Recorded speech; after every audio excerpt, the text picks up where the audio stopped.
vous invite à venir sur scène.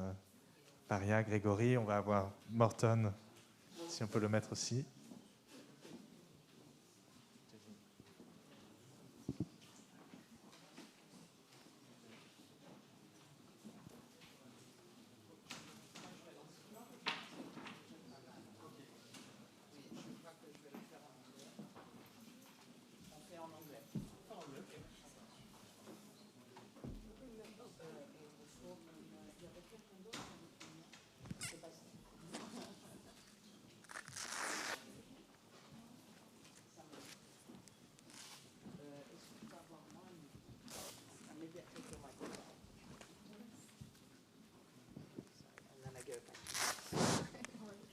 So we're going to do this in English because I think everybody speaks English on the panel, right?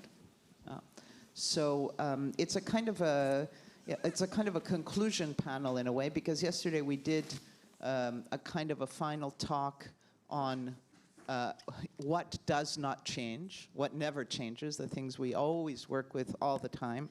And for this kind of final panel of the 2 days, we wanted to talk about what changes, what has really changed.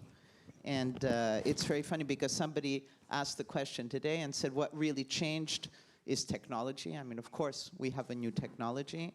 But what Jenny referred to is also what changed is kind of a loss of innocence. I mean, we really were feeling very good about ourselves in the way we're kind of developing planetary strategies and everything. So we just wanted to ask everybody the question of what has changed, if that's even a possibility. And I think, and then I think we're going to take it from there with Grégory and everybody else, and to see if those changes are irreconcilable with what we hope will happen, or what we wish, or if it's something super exciting like Cool America, which got us all very, very excited this afternoon and changed our studious mood. So we start with you, Tim, because I know you have to go very quickly, but what has changed? We can't hear you. There, good. That's very kind of you. So I have feedback, but it's okay.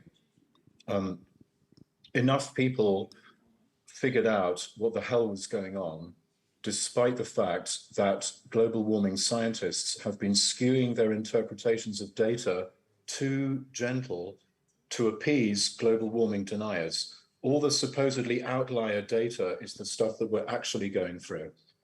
In terms of mass extinction, we've got a few hundred years, maybe not tens of thousands, right? People are beginning to realize this, and you can see the symptom of this is, for example, in the New York Times, every few weeks now, there is an essay in the editorial section saying, get rid of your lawn, stop using a leaf blower. And it literally, there's this repetition, right?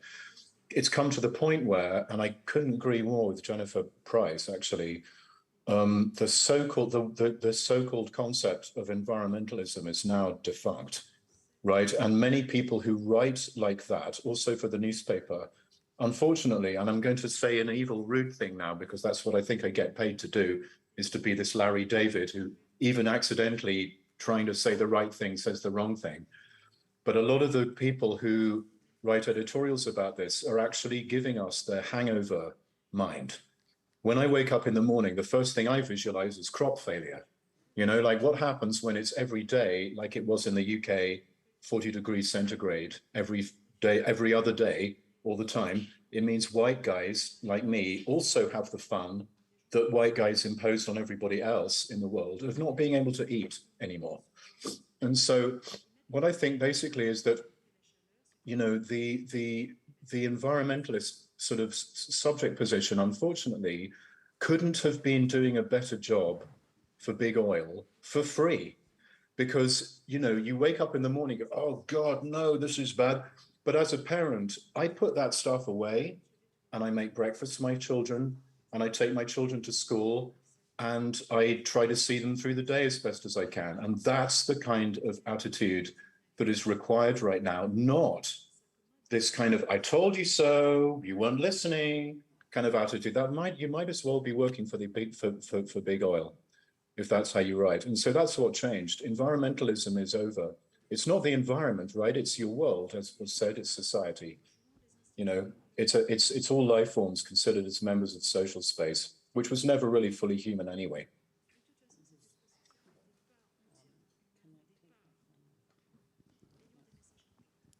But the change, I guess there is no change. I think it's just ongoing. It's an ongoing way to look at what's essential.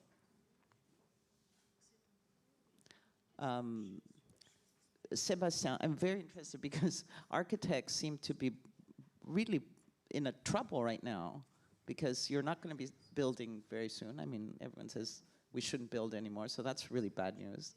And then everyone says that we should be building with materials that should be, you know, breaking down, like eco-based materials, and, you know, never really building forever. That really is bad news also for UNESCO, because, you know, what are we going to protect?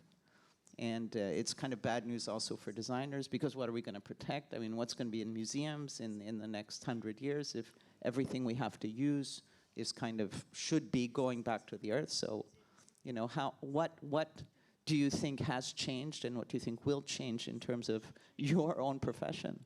Well, one thing that has changed is the mood in schools of architecture, as far as I see, where now a good amount of architects, a good part of the architecture students are more interested in how to repair, how to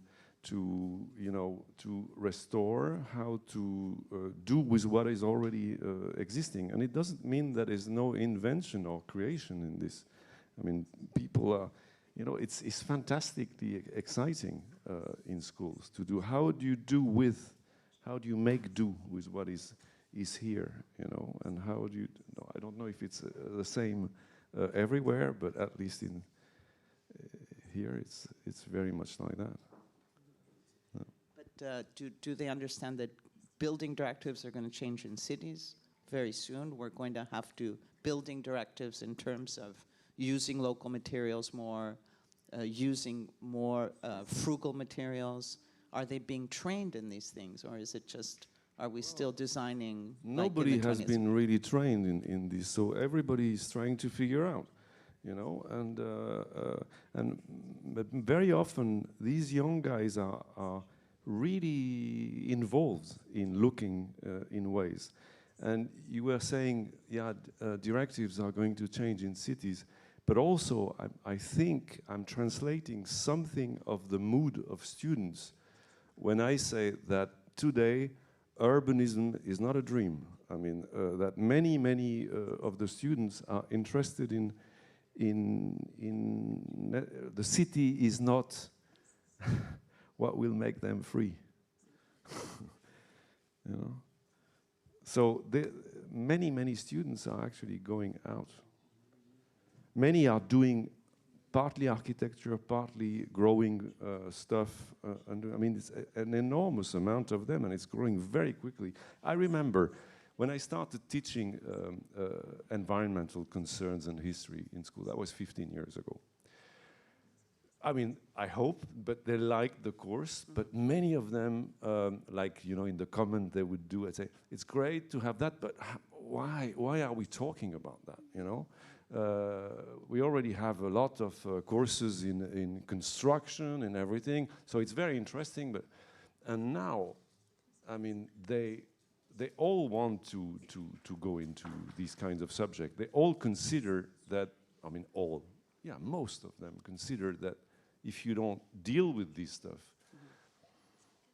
I mean, go play. You know. Maybe the Pompidou Center, if it was built today, would not have a mineral plaza, but a tree park.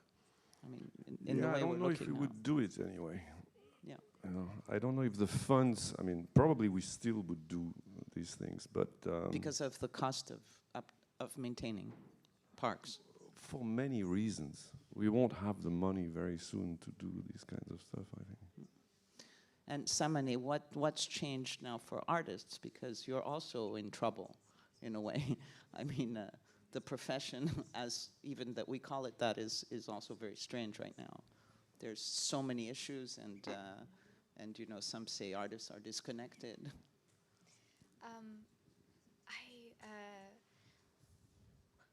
I'll start with this, that I wouldn't say that our practice is an artistic practice. I don't think that's where I would put the work that we're doing at Forensic Architecture. But what I see changing within our discipline and within our collaborations, I mean, you know, is that day after day, in the beginning when we were working with Greenpeace or when we were working with Mighty Earth, we were telling them that, oh, you know, like, it's interesting to work about, to think about human rights violations that are happening in West Papua. Let's talk about that as well when we're talking about plantations. And they were like, no, we only work with environment, and it's kind of like, it's that area. And at the same time, it was quite hard to convince, kind of like The Guardian, for example, to work on an environmental case. They were more interested in a case of a killing or so on and so forth. Now, what we see growing a lot is actually this entanglement is becoming more and more obvious to everyone. So you have Greenpeace, who is concerned and is lodging kind of the human rights violations with the workers in the plantations, with the malnutrition, so on and so forth. And then also we have, Guardian has its own kind of like environmental section now that is working very well, so on and so forth, right? So in a way, this entanglement between the destruction of environment and the violation of human rights is becoming very much obvious. And the kind of like and the way that we think about it is that in a way, you know, we have this saying that it's been a saying that environmental violence is slow violence. It takes time, and therefore you would not see it, or it's hard to detect it, so on and so forth. But now every incident is in fact an opening to kind of, is awakening to see that. It's part of our lives. And yeah, that's what I would say. Please feel everyone the right to interrupt as people are speaking. If I may answer to, I think so that what changed is that the end of history. I mean, if we just remember 2 decades ago, the end of history. The end of history. 2 decades ago, in the context of globalization, I mean, the main concept was space, unlimited space to exploit, circulations, etc. And now we move very quickly to a new paradigm where time became, I mean, the new architecture of the world. If you think about this symposium, the idea of bringing together historians with architects, activists, it works very well. Why? Because we have all in common this big question now, is that the time is moving again. But how is it possible to understand that? And shall we introduce something more complex than an oriented time as an arrow of time? Or do we have something different to propose? And it introduced another question of what changed, is that we have a vibrant, a vibrant intellectual debate, artistic debate about this question. But for perhaps one of the first time, the political translation of that is very weak in terms of political parties. We didn't even mention the politicians during these 2 days with mayors, presidents, etc. So it means that the translation is very difficult, and it's the same questions, because if you look back to, to social movements, all successful social movements were the ones who were able to give a meaning to history, emancipation, revolution, etc. So what is the meaning of history that we are able to give in order to coalesce a social movement?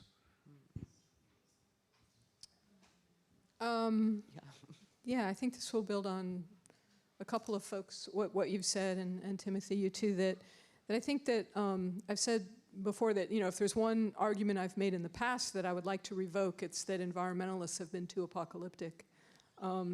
I think things are getting worse, but I do think that there are promising signs that we do have the ingredients of a more robust, just, environmentalism or whatever you want to call it, that makes sense. And one of them is, I think, what you talked about, that environmental justice has really moved into the mainstream in a way that was so marginal, right, for even a few decades. And I think it's really being, this the Green New Deal itself, which is coming out of Congress and many other places, but partly Congress is a testament, I think, to the recognition of this intersection between social justice and environmental crises. So that's one really hopeful thing. And then I think that again, the young people. I mean, I'm putting my faith in. I'm backing Generation Z.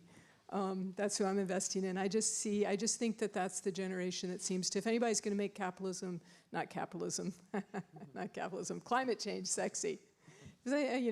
Which I kind of love, Timothy, I have to say, because, I sort of, with this book, I took an angry turn, and I'm really, really tired when people say, oh, but you need to empower people, you need to make people feel like they can do something. And I'm like, well, how's that worked out for the last 50 years? I think we've been much more successful at empowering people than actually doing something. But I do like the idea of making it joyful, which I think is different from empowering people. And I think if I do have some confidence in the younger generations to do that. And then finally, I think that there have been some really significant shifts in how certainly Americans, environmental advocates, think about environment that are potentially really helpful. And one is the move away from defining nature as wilderness. So, the environmental movement really coalesces around the kind of spiritual center for environmentalism for the first few decades is really wilderness preservation. And now people talk about sustainability. I think they still think about the environment as the same way, but I think this move away from wilderness towards thinking about sustainability is actually helpful. And then you also see this kind of mainstreaming of, worrying about environmental crises, which I think, again, I don't see it producing the kind of solutions that we need to be moving towards, but is I think a good move, forward. So I would identify those things. I'm not so sanguine on how much people like me have been empowering people. Until people in Generation Z get the privilege and the money and the power to do anything with the world that people like me are responsible for having created, I have to step up to the plate, because the only thing I can do honestly and morally is take responsibility myself. Therefore, people like me have been getting it wrong. What have we been getting wrong? We haven't done what the Sex Pistols did in 30 seconds in 1976 on the Bill Grundy show, where there was a classic Me Too moment where Susie Sue was sexually assaulted in the break by Bill Grundy. And then Grundy said, hey, say some rude words for us on the TV. And they basically said, you dirty, whatever that is. I'm not going to say rude words here. But basically, overnight, the Sex Pistols were everywhere around the world. We've been talking about scientific facts in a game space of belief competition forever and ever and ever, and we haven't empowered people. We need to go on the TV with a huge, big, threatening smile and say something sexy and sinister that will get inside the head of a kind of, Christian voter from their 50s to their 70s who will actually make it so that what the Biden administration started this much will become this much very, very soon. Provocation, révolution. John, you had something to say. Is there a mic?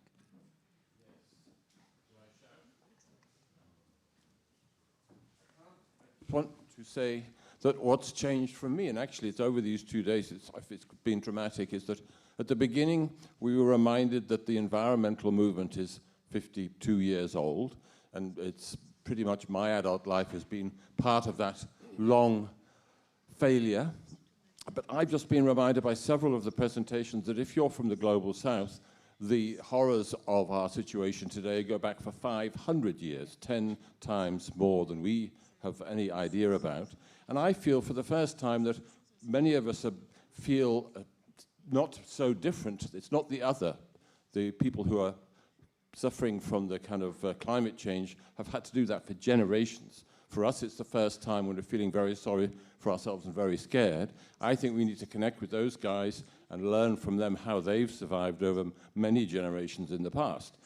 And even in a practical sense, 80% of the population of the world lives on 20% of the resources that we are used to. They're kind of sustainable now in situations of gross injustice, but we can learn a lot from them at the practical as well as from the cultural level. Thank you.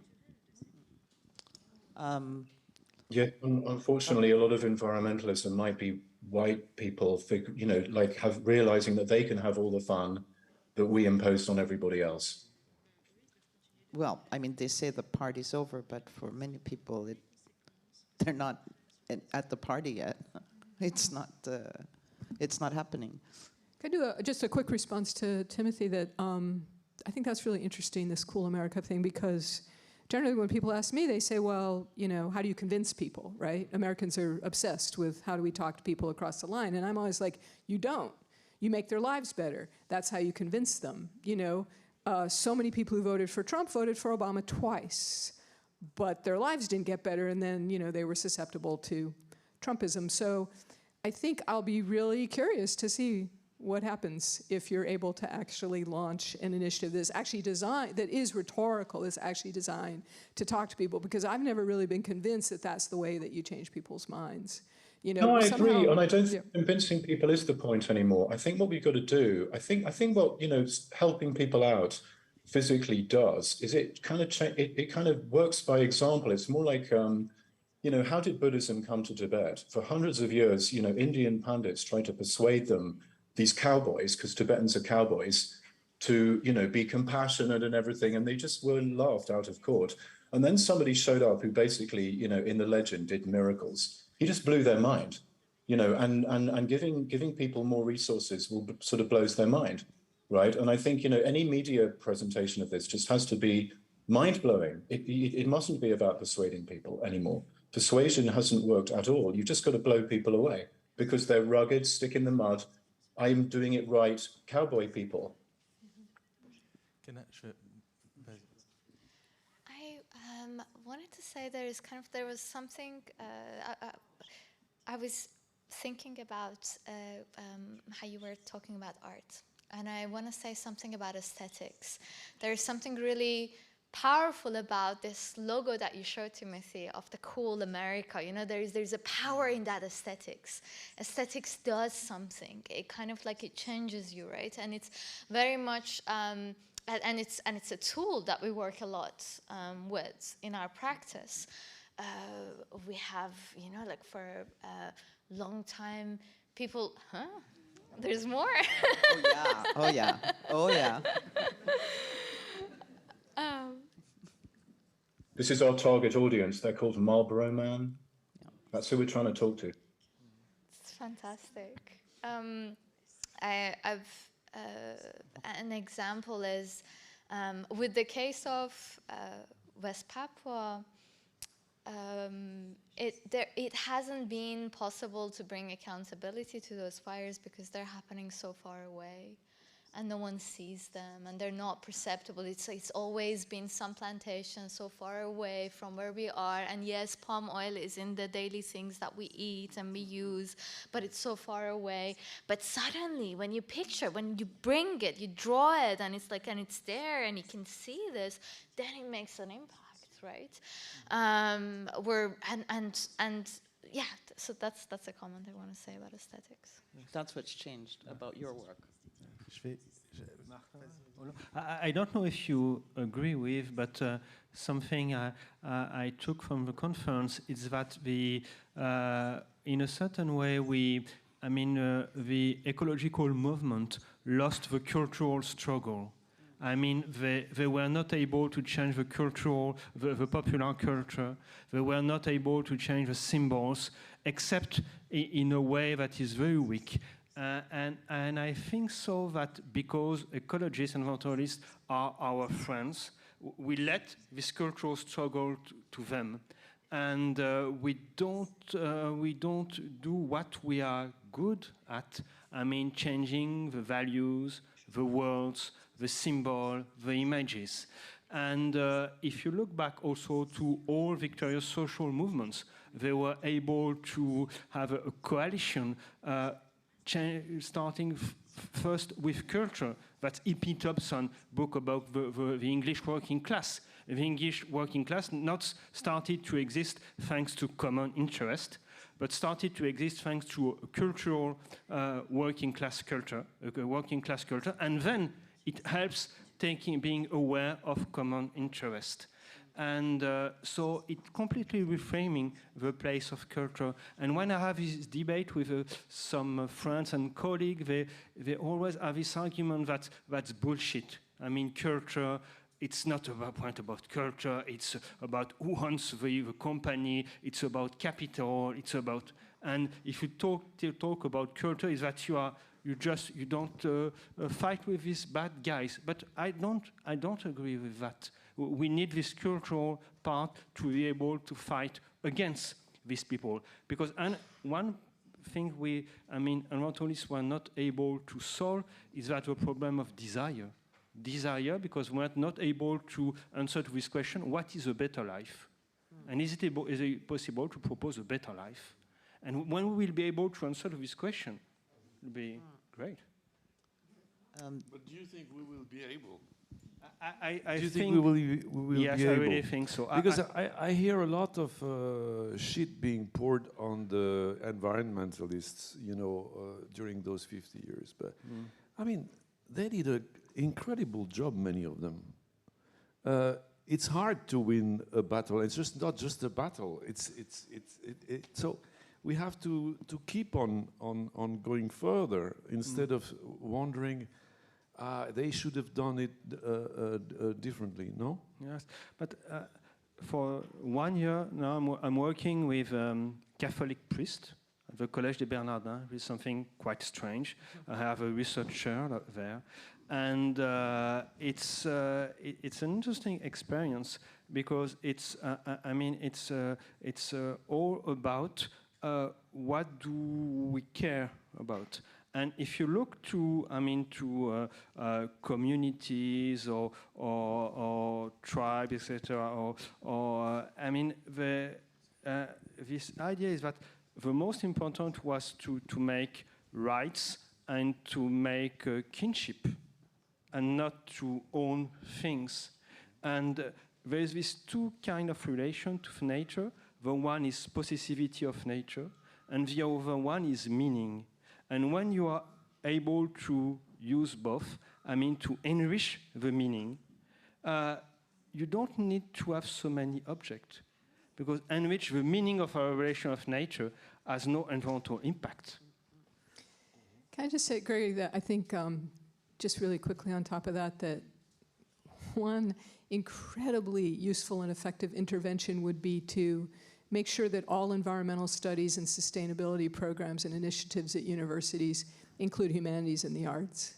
Because, this is what you see, right? It's very rare to see an environmental studies program that takes, they might do social sciences. There's only a few that I know about that actually take humanities seriously, much less arts, or that even know the difference between the humanities and the arts and social sciences when you talk. Stanford just established probably the best endowed sustainability school, I don't know, maybe in the world, possibly. They just got this huge endowment, and when you look at what their plans are, humanities are just like a tiny little afterthought, and I think that's an enormous problem. So there's maybe one thing on this kind of interaction that I'd like to talk about, which is I fully agree with the meaning of how we would need to shape a culture. But if you look at the relationship between scientists and the politicians and the way through it's mediated through culture, they are very. It's very striking to see, for example, the difference historically between someone like Pasteur. How did Pasteur do, as Latour has shown, when he proposed his. Merci. Thank you to Timothy Morton. To have a talk about God and Jesus. Go for it. No, but it's bye, Tim. Bye, Timothy Morton. Thank you. See you soon. Merci.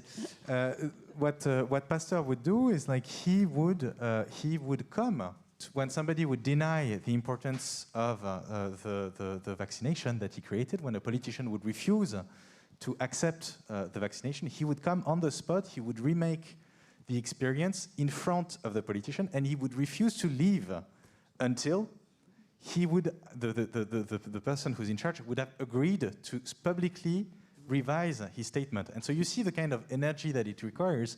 Like, he was very far from saying just, okay, I'm going to deliver you the truth as the scientist, and you will have to do your bit and change. Like, he would literally mobilize his crew, his teams, his collaborators to remake the experiment and take people, involve them within the experiment so that we would come to that kind of change. And that's a critique that Latour has done several times.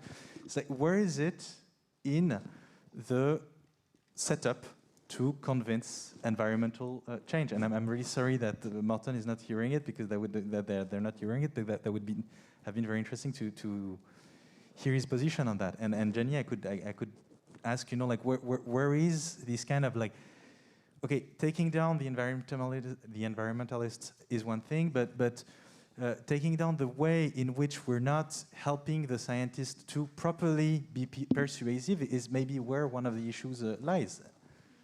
You mean we're not giving concrete, we're not putting ourselves in a concrete situation. We're not organizing the setup where the scientists can do what Pasteur was doing, which is redo the experience and really push for it in front of the politician to admit that his position. But the setup you are talking about is a performance.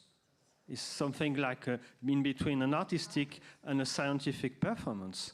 And Pasteur was very good at. And we know how this science, during the Third Republic, I mean, it was very strong to build myth and collective myth. And so I think so that that's really the same question as culture, because when I agree with Jenny, we should have it in all curriculum. But what I see in research programs, in action, is that culture is always coming at the end. I heard so many talks from, urbanists, big companies, etc., saying that we had a good solution, a very good solution. But we discovered that people didn't want that, so we call artists. So let the artist kind of show us what it is. Mark, you had something to say. Yeah. So I'm responding to initially to the statement about the global South and sort of how to have equitable climates. And in my understanding of the world, all of North America has been struggling with this, and in particular the No DAPL movement. If you have read about it in Europe, it was a protest against the Dakota Access Pipeline. So people from multiple tribes from around the United States, and some had come up from Mexico, and others had come down from Canada to protest, and they were beaten. They were hosed down with fire hoses in below freezing weather. And all they wanted to do was to ensure that there was clean water where clean water had always been and not become something else. Just north of where No DAPL happened is the Mandan Hidatsa Reservation. And there are so many oil workers on there that no one can count. No one can even overestimate the amount of rapes that have occurred to indigenous women on this reservation. So I just want to bring to the fore the people who are really, really on the front line are actually doing their jobs better than I can. That's for sure. Their job is to make sure that they're going to stick around for a long time. And anyway, I wanted to bring that in, that the global South is in North America. The global South is in North America. Yes, and they've been dealing with this for 500 years and more. Yeah. So thanks for letting me come in this late. Maybe. Question? There's a question. Okay. Okay.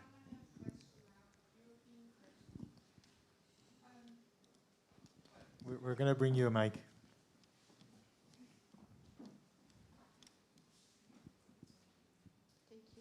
Go ahead, Christina. Well, I think obviously the interdisciplinary is very, very important. My question would be, how do you refer to the new Bauhaus project, which is launched in Europe now recently on a political level? I think the new Bauhaus project. Yes, exactly. Is Jan still here? No. Yeah, Jan Bolen is not still here. It's, you mean the entire, there he is. I'm looking for you.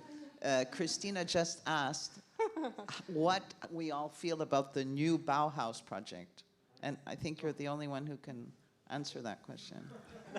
So Jan made an entrance. Sorry. You have a mic on the left. I mean, you know, how will it affect this European, of course, fund around the new Bauhaus?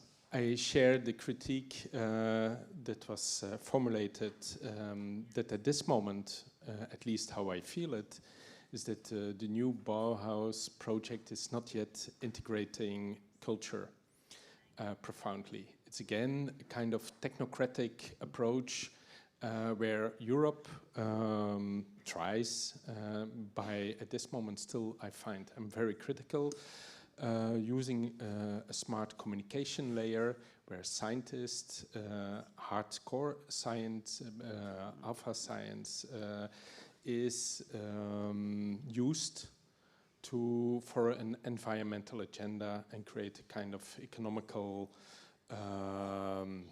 circular economy, which is also can be very, it's quite problematic. Nevertheless, in all this, it's an attempt to bring different parties together, different stakeholders for the first time together. It's also a bit up to the cultural scene to step into that discussion and to be part of it. It's not just like standing on the sideline, and there is a possibility that it can become something bigger. Yeah, I'm still quite critical and skeptical about it. But I have to say I'm for the first time invited to these kind of circles, and they try to move further. Yeah, slowly. Yeah. Very slow. Interesting. Amita, you had a question.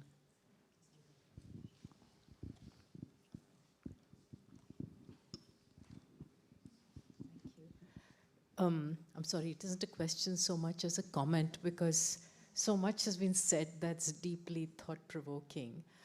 But somewhere I got troubled by this idea that environmentalism is something that must be sold. It must have the right kind of packaging, the right slogan, the right theme song. And if we get this branding and packaging right, then young people will buy it. And I don't think it works like that. I think, as Mark said, there are people already who are fighting because it's for their life, and the environment happens to be a part of it, and they don't call themselves environmentalists. So what I tell my students is, if you want to save the planet, go find the people who are already fighting and talk to them and support them in whatever ways you can and learn from them. Because if you think that you have the answers, that's arrogance. We all have a lot to learn. And so will young people save the planet? A lot of my students are going to become bankers and bureaucrats and probably help the fire along. But some won't. And that depends on what they find out there by way of resources, the kinds of alliances they can build, the kinds of solidarities they can develop. And having been a part of a struggle myself much earlier, I know that the songs will come and the joy will come, because when people are together, when there's spirit and enthusiasm, play and joy comes along, as does sacrifice and suffering, but a sense that it's worth it. So I don't think these are sort of things we can wish for by saying, we need a bit more culture, or we need the right theme song. These things happen, and that's the magic of being together and being part of something larger than ourselves, I think. have 2 minutes. One thing that I want to say is kind of like it's coming back to this question of global north and global south kind of an issue.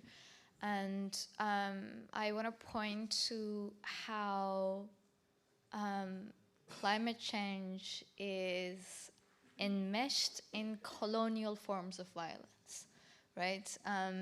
As in, BP was practicing in Iran and in India at the beginning of the century. And it's now that kind of like, and it's, you know, like, and they did what they did for so many years with no consequences. And then they left because there was a revolution, right? And I, you know, like, and I think the North and the South are not so separate. There is, that's exact, like there is a structure of extraction in there, and it's just like the line is now, you know, becoming too close to home somehow. The lines are drawn, but they're also permeating. Yeah, just to follow up on that comment about lines and also Amita's comment, I think it's also really important not to demonize the quote other side, so that whether it's the Trump voters or the Gilets jaunes, or that I think, as Lucille put really well yesterday, that by perpetuating those binaries and sort of creating these people who are for the planet or against the planet, that I think, as Jenny said really well, like that's a really useless paradigm, and it also perpetuates these divides that since the 1960s have existed in many Western societies between the kind of May 1968ers and then the other side, and I think we need to kind of move past some of those old divisions. And I live in a state that is majority Trump voter in Montana, and I would say that my students, many of whom voted for Trump, many of them know the environment better than any of us do. I know how to cultivate the land. They actually have long relationships with animals, and they care deeply about their land, as well as the generations of Native Americans who have lived there a long time as well. So I think to begin from maybe a different positionality, where there's less of that assumption of a divide, an assumption of a lack of knowledge about people who have a different attitude toward the environment, especially in the working class and middle class areas. I think that's, otherwise environmentalism or whatever it becomes has no chance in any of these places. Just follow up on that, thank you, Catherine, to say that I chose not to use the word capitalism in my book, even though it's basically an anti-capitalist rant. And most people recognize that, but I just think that, like you said, I think we have a lot. If you just stop using the words capitalism, socialism, which if you have 10 people, they're going to bring 10 different definitions. I mean, everybody's just, they don't even know what they're talking about, right? Like, define capitalism. If I asked all of you, we'd get 30 different definitions. But if you just say, what should an economy do? What should it maximize? Whom should it benefit? What should it accomplish? Then I think you actually have a lot more common ground across that divide than you might think, because most people think that an economy should be for everyone, and that an economy should actually not impoverish the great majority of its citizens. And then you can say, well, hello, I mean, the next step is actually more difficult, but I think sometimes it helps to ask questions in a really different way, instead of just constantly talking about decolonialization, which is sort of every other word now in academia. Like find a common vocabulary, I think can be helpful, hopefully.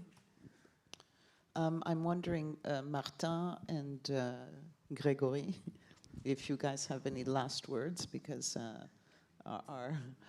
our work is over for now. Tomorrow we have a session exactly about that, but this is already fully booked. On really how to use the right words, and how those words come up, but they come from us, and to use our own words. But to use your own words, how do you want to conclude this? Yes, tomorrow, I mean, this narrative lab will be exactly an answer to a way to answer these big questions. I mean, to test one of the most powerful that human beings have is that telling stories. And telling stories is a way of being together, is a way of having joy. And so my conclusion will be to go to let's test it in a pragmatic way together tomorrow. Merci beaucoup. Et ben merci, du coup, on va conclure cette journée. Thank you so much for everyone. Merci beaucoup. Let's give a round of applause to our speakers.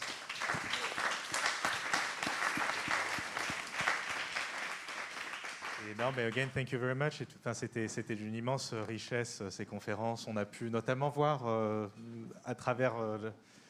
C'était intéressant de voyager à travers les époques, de voir qu'il y avait des époques notamment charnières qui étaient très bien étudiées sur un point de vue social comme la Révolution, mais dont on n'a pas encore pris la mesure sur un point de vue justement environnemental. C'était très beau aussi de pouvoir voir comment est-ce qu'on pouvait imaginer d'autres formes de possibles à partir de ce qui était passé. Donc vraiment, merci à tous et à toutes. Et donc on vous retrouve ceux d'entre vous qui s'intéressent demain aux ateliers à 14h. Allez, au revoir.